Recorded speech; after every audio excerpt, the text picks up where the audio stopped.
เป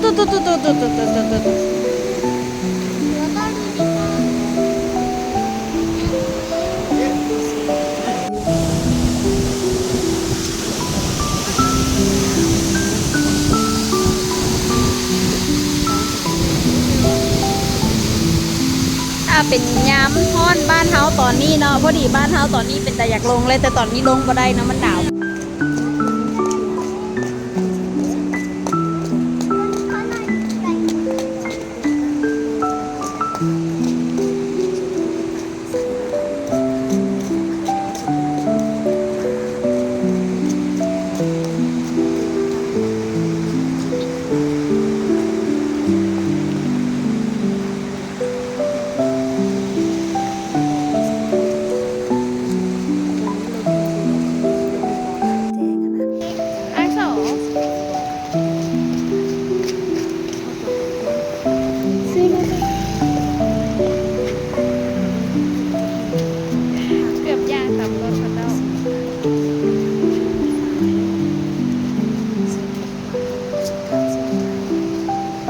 ยิ้มบ่ได้เนาะ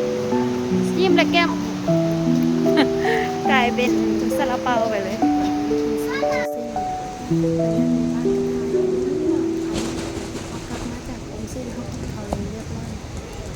กลับมาเป็นการติดต่อ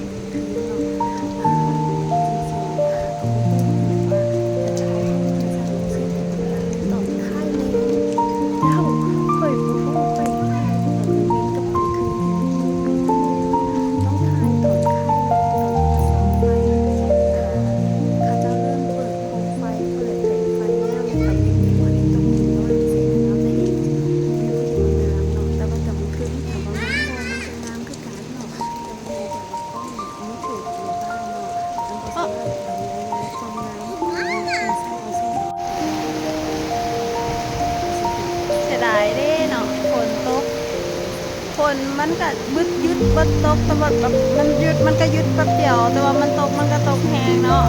อันนี้แมนยินซานองเซ็นเนาะองเซ็นที่หลายคนนักท่องเที่ยวต่างประเทศหลายคนนิยามว่าเป็นองเซ็นที่งามที่สุดในญี่ปุ่นย้อนว่าเป็นองเซ็นและตึกมันจะเป็นหมู่บ้านคล้ายๆกับหมู่บ้านน้อยๆนะแต่ว่าเป็นตึกที่ว่ากับเจ้าเฮ็ดอันสมัยเก่าแก่เฮ็ดเป็นตึกคือตึกเก่าแก่แล้วก็บางตึกก็มีประวัติศาสตร์ยาวนานหลายร้อยปีเฮ็ดเป็นบอนพักเลี้ยวก้างให้คนมานอนพักเนาะตึกไม้ของแท้ได้บางตึกก็มีการปรับปรุงนะบางตึกก็มีการปรับปรุงฝนตกแห้งเนาะน้ำนี่ก็ไหลแห้งอันนี้น้ำเด้อเวลาเขาเข้ายางเข้ามาฮอดในเขตหมู่บ้านเนี่ยเขาก็จะได้กินกรรมฐานเนาะเป็นกินเฉพาะขององค์เส้นญี่ปุ่นแต่ละบอนกับน้ำองค์เส้นก็สิบคือกันแต่ว่าบางบอนก็สลายเนาะก็จะเป็นมาตรฐานกินกรรมฐานตรงนี้แหละ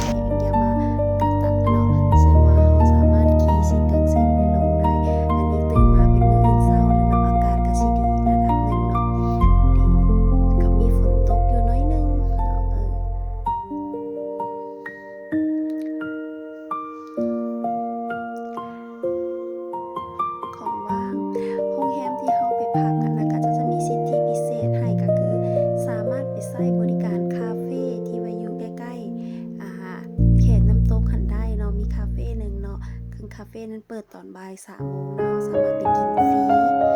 ฟรีซึ่งว่า